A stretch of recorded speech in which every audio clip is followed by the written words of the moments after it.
Super Don Bosco. Al otro día, Jimena me despertó con un café y medialunas calientes. Llegó a la clínica a las 9:30, cuando yo todavía dormía. No era costumbre en mí dormir hasta tan tarde, pero me había desvelado la noche anterior entre pensamientos y dolores de cabeza. Me alegró mucho verla, y aunque mi apetito no andaba demasiado impaciente, le acepté 2 medialunas con el café, para no despreciárselas. Jimena se disculpó por no haber venido a verme el día anterior, explicándome que había debido viajar a un pueblo cercano para conseguir algo que no tenían en aguante y no me podía decir de qué se trataba porque era una sorpresa que don Bosco y ella me tenían preparada para cuando me dieran el alta en la clínica al día siguiente. Lo único que me interesó saber, y no sé por qué, era si aquel pueblo vecino al que había debido viajar era Buen Aire, pero enseguida me dijo que no, que había viajado en la otra dirección hasta el pueblo de Gloria, que se encontraba más cerca. Mi vida atravesaba una etapa en la que las sorpresas se sucedían casi a la velocidad de la luz, pero lo más importante era que eran todas buenas. Al día siguiente, la pareja de tamaño discordante, como la llamaba yo, pero solo para mis adentros, se presentó en la clínica para ayudarme con el alta. En cuestión de media hora ya estábamos afuera. Me subieron a un sulky de propiedad de don Bosco, tirado por un viejo percherón blanco a pintitas negras y que llamaban Turbio. No hicimos más que sentarnos los tres en la carreta, el rebenque en su sitio. Se escuchó la voz de don Bosco, un grito ronco y grave, arre Turbio nomá, y un raro chasquido con su boca, a la vez que daba un suave sacudón a las riendas sobre las ancas del animal. Fue suficiente para que el caballo echara a andar al trote pesado y no se detuviera hasta llegar a la mismísima tranquera de entrada al rancho de mis amigos. Lo que es tener un animal bien adiestrado, pensé. Luego, no sé por qué, pensé en mis amigos. Yo ya no sabía qué decir, cómo reaccionar.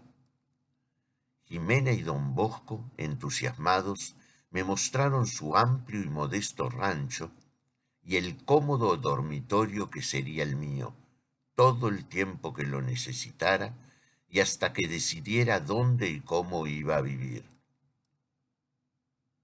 Con euforia y casi sin detenerse ni para respirar, me mostraron hasta cada rincón de la casa, mientras me comentaban que don Bosco había hablado con el director del periódico El Hablador, el único diario del pueblo, para tantear la posibilidad de que me diera una oportunidad de trabajo.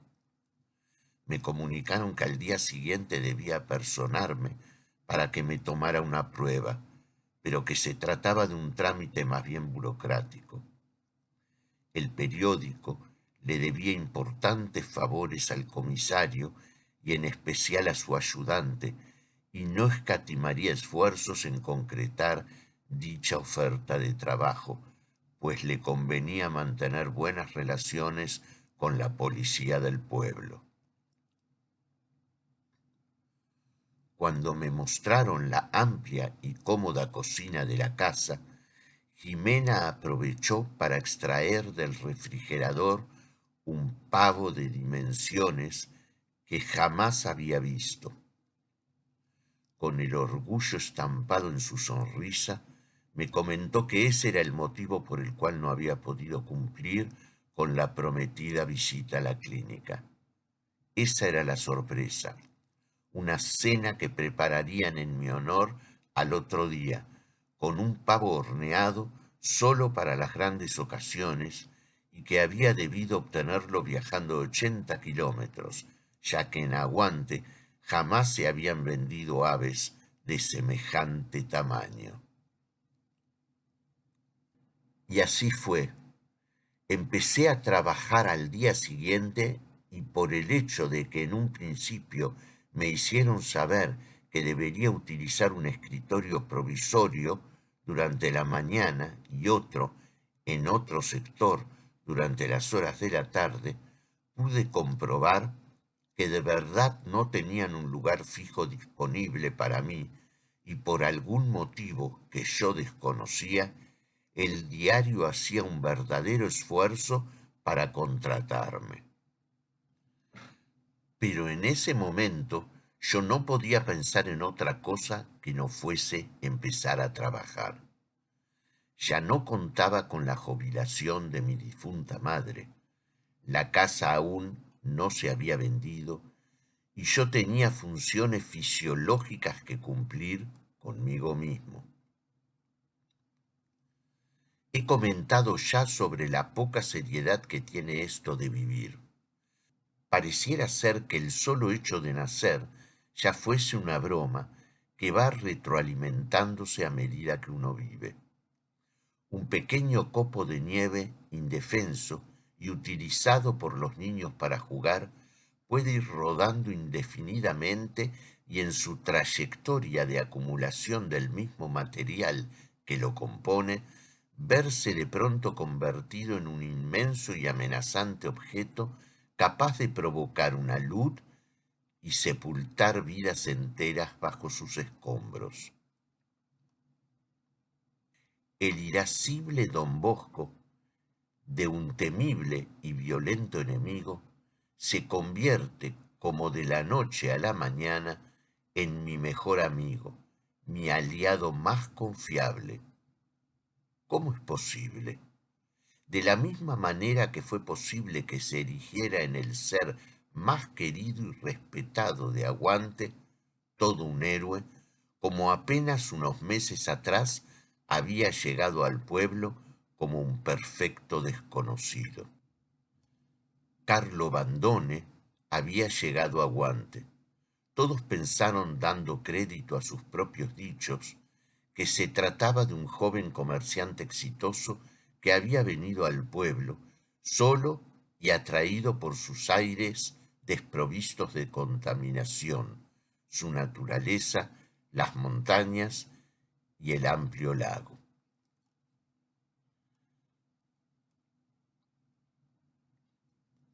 Carlo penetró aquella mañana por la pesada puerta vaivén del Banco Cooperativo de Aguante, casa central y única sucursal existente, vistiendo un llamativo traje de alpaca marrón, camisa de seda italiana en la gama del beige, una pomposa corbata combinando sus colores con el pañuelo de la misma seda, asomando sus plegados dobleces por encima del apretado bolsillo ubicado en el costado superior izquierdo del saco y zapatos de cuero Botticelli. El joven empresario brillaba como un sol y era la atracción de cuanto ojo lo viera pasar, ya que en aquel pueblo jamás se había visto algo igual. Hasta hubo quienes pensaron que se trataba de algún disfraz, reflexión que si lográramos profundizar encarándola desde un ángulo distinto al habitual, quizás nos resultaría no tan desacertada. Carlo Bandone, con su imperturbable rostro angelical, peinado a la gomina, con una pronunciada raya casi en el medio de su cabeza, fue recibido por el gerente de la institución bancaria, don Estanislao Gerundio, hombre serio, de números y cuentas, que con su amplia sonrisa lo invitó a sentarse, haciendo cerrar detrás de ellos la puerta de la oficina para así lograr la privacidad requerida para el tipo de negocios que estaban a punto de concretar. La intención de Carlo era abrir una cuenta bancaria para luego comenzar sus inversiones en el lugar. Eso es lo que quiso hacer ver, para lo cual empezó a extraer de un portafolio que traía consigo gordos fajos de dinero. Don Estanislao, con gran beneplácito, comenzó a recogerlo, cuando con llamativa rapidez y en forma violenta ingresaron al banco 5 vecinos de aguante, empuñando pistolas provistas por el mismísimo comisario Ireneo Basualdo, siendo él mismo uno de aquellos 5 hombres. Los clientes que se encontraban dentro se miraban unos a otros sorprendidos. Nadie entendía nada de lo que allí estaba sucediendo. El grupo de Basualdo se dirigía directo a la oficina del gerente del banco, cuando de manera imprevista salió un supuesto cliente del baño, arma en mano, se miró con otro que se encontraba en la fila de uno de los cajeros esperando turno y que ya desenfundaba.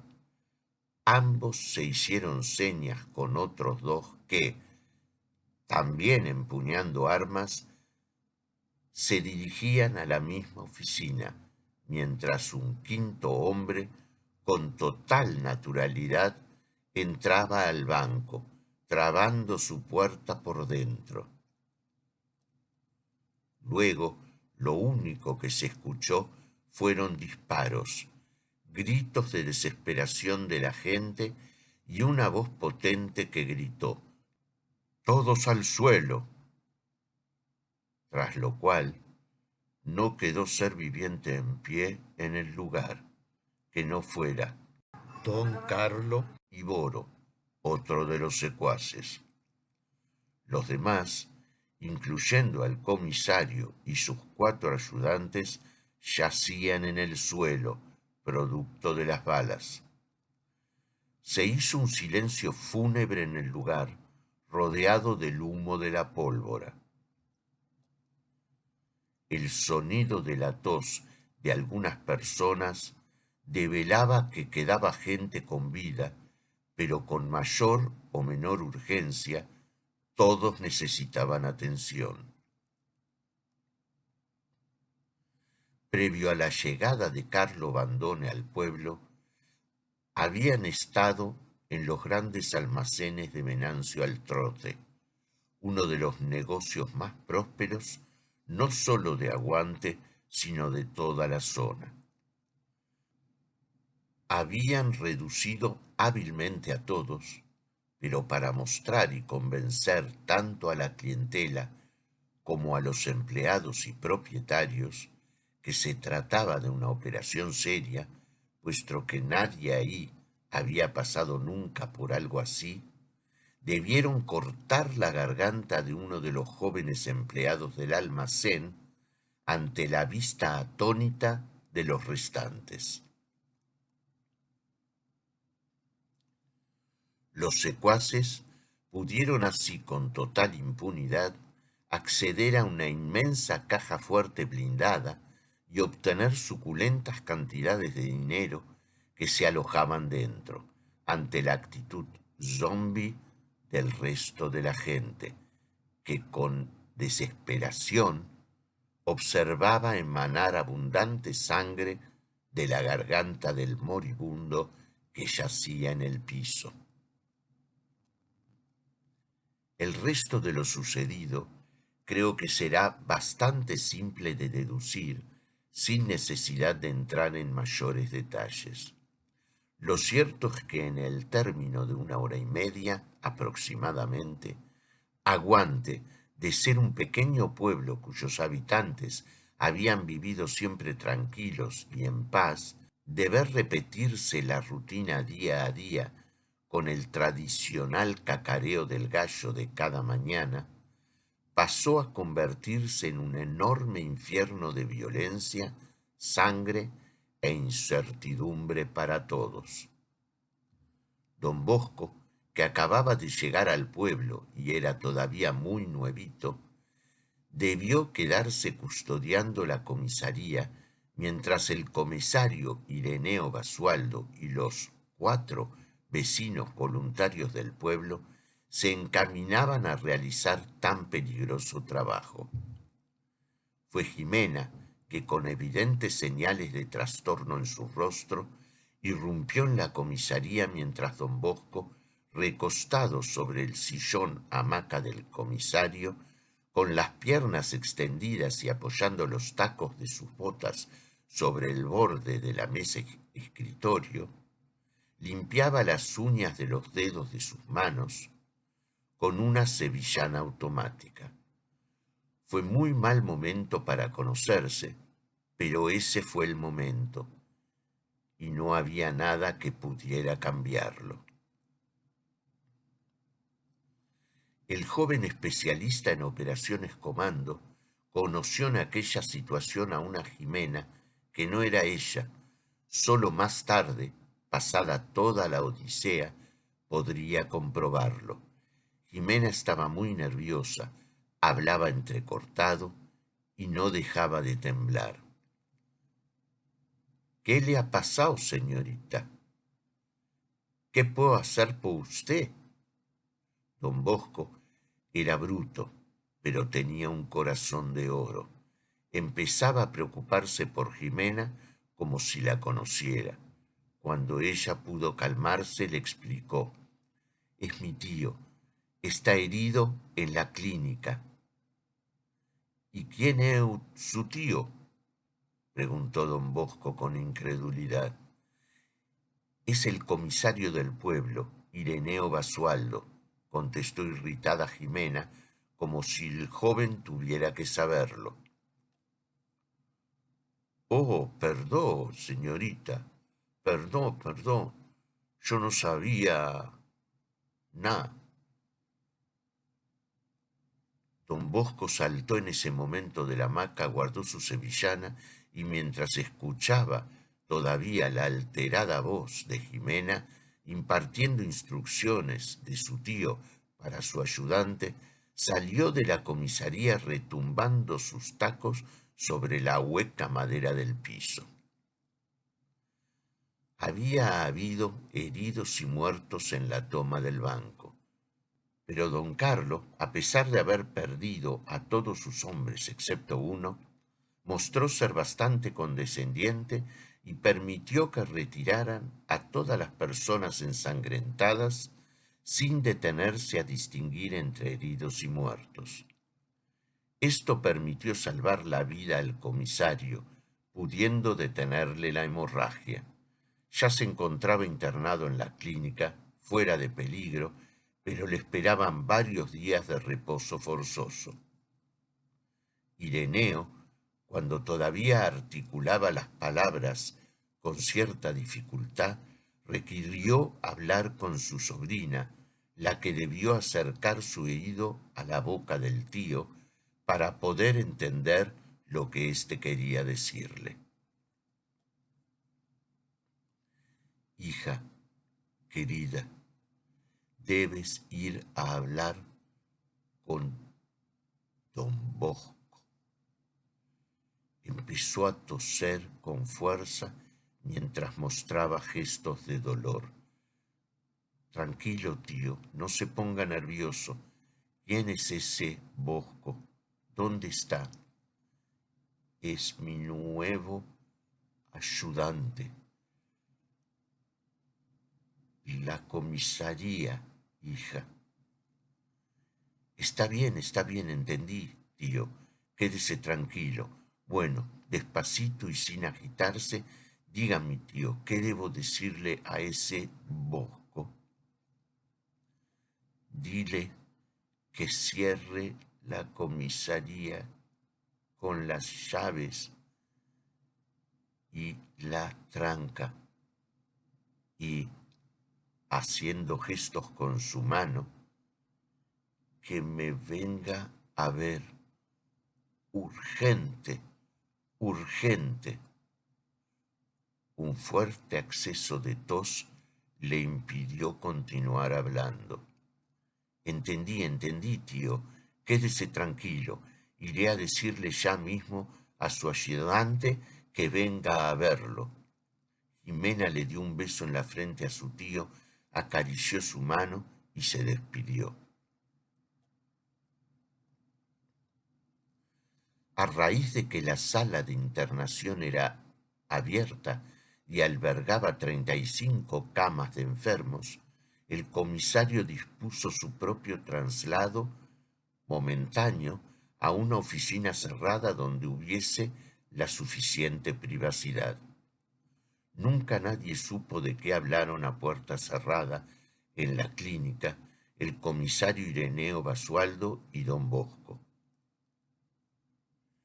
Carlo y su compañero Boro se encontraban dentro de la oficina del gerente del banco, donde Stanislao Gerundio, el que por milagro tampoco había sido herido, pero que según explícitas amenazas de los delincuentes, debía comportarse y hacer exactamente lo que le pidieran si deseaba mantener dicha privilegiada condición intacta.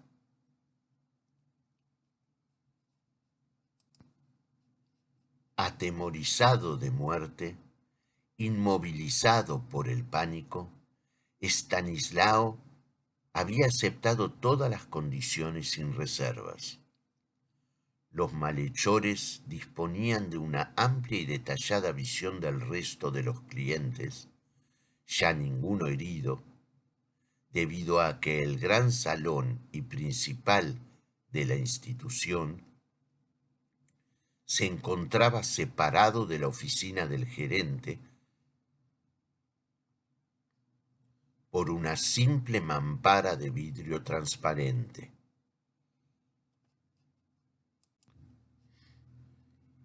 Ello permitía a los secuaces un control absoluto de la situación. Los requerimientos de Carlo y su compañero eran por demás sencillos.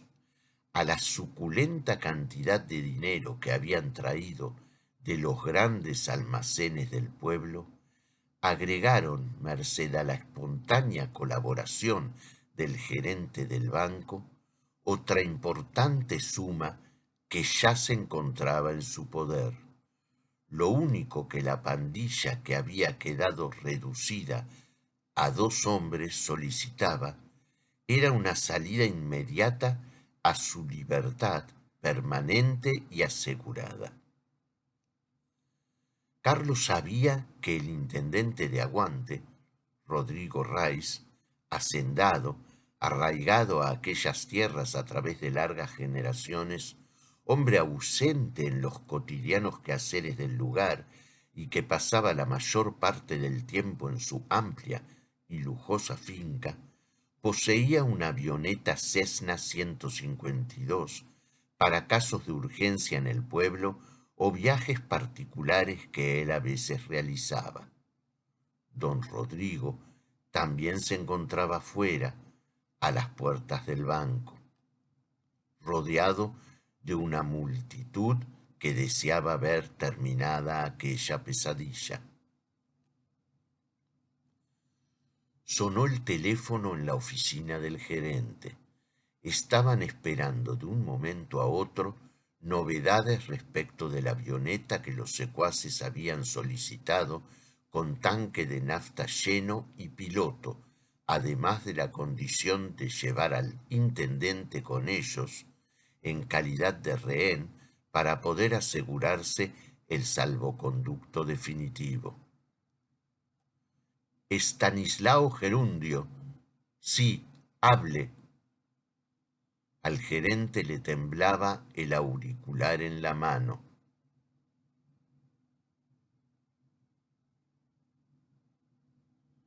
Don Estanislao, su hijo, el más pequeño, el de 15, va para allí. Se enteró y está asustado. Dice que lo quiere ver. Los ojos de Stanislao parecían querer salirse de sus órbitas. El hombre se quedó boquiabierto, sin entender lo que estaba ocurriendo. Se escuchó un ruido ensordecedor que rompió el silencio de la tarde, que se iba apagando. Todos dirigieron sus miradas hacia la puerta vaivén de entrada al pueblo y vieron a un niño de unos 15 años de edad golpeando sus puños contra el vidrio y gritando que quería ver a su padre. La escena era extraña, pero a la vez conmovedora. Carlo y Boro se miraron, mientras escuchaban los murmullos y comentarios aislados del tumulto de gente que presenciaba lo que allí estaba sucediendo. Esto nos puede venir muy bien como coartada, fue el comentario de Carlo. Boro no hizo más que encogerse de hombros, mientras Estanislao miraba a uno y a otro alternativamente, y luego al niño, que continuaba haciendo escándalo a la entrada del banco. Esta puede ser nuestra gran oportunidad, no la podemos dejar pasar. Es solo un niño. Ve, abre la puerta y tráelo aquí. Ahora veremos si continúan jugando con nosotros. Carlos se entusiasmaba con las ideas que asomaban a su cabeza, mientras Boro, haciendo eco del entusiasmo de su jefe, fue directo hacia la puerta de entrada al banco. Ni bien la abrió, el niño fue corriendo casi llorando hacia los brazos del padre, el que observaba toda la escena y parecía continuar sin entender nada. Una vez que los cuatro estuvieron dentro, Boro cerró la puerta de la oficina ante la clara indicación de su jefe. Ambos delincuentes se miraron, se sonrieron con arrogancia, felicitándose con la mirada, cuando un impresionante estallido tomó lugar dentro de la oficina del gerente. Parecía el resultado de algún explosivo, pero no había explotado nada. No había humo ni olor a nada. Simplemente los enormes cuerpos de ambos secuaces volaron por el aire estrellándose contra los cristales de las mamparas de la oficina y cayendo pesadamente al suelo. Don Bosco, el supuesto niño, hijo del gerente del banco, rasurado su gran bigote y adecuadamente disfrazado, con la rapidez de un felino, los desarmó a ambos con la fuerza de un oso y los hizo volar por los aires aún antes de que pudieran advertir lo que allí estaba ocurriendo. Sendos malvivientes yacían doloridos, golpeados y con sangrantes heridas provocadas por los gruesos vidrios en el suelo, a lo que se agregó la reacción en masa de todos los clientes allí presentes, los que al entender la situación y ver la oportunidad, se abalanzaron sobre los dos sujetos, propinándoles patadas y golpes sobre los que ya habían recibido. De aquella manera fue como don Bosco, hasta ese momento un perfecto desconocido, se convertía desde ese instante y en adelante en un verdadero héroe y el hombre de mayor confianza del lugar, apreciado, vitoreado, querido. De inmediato se lo disputaron para contratarlo el gerente del banco y el intendente del pueblo. pero él prefirió quedarse en su humilde trabajo de ayudante del comisario, aunque perdiera mucho dinero en semejante decisión. Nadie sabía que él ya le había puesto el ojo a la sobrina del comisario y tomado la más importante de sus decisiones. Lo único que lo molestaba un poco era el haber tenido la necesidad de afeitar su mostacho, que llevaba hacía ya años y formaba parte inseparable de su rostro y su personalidad.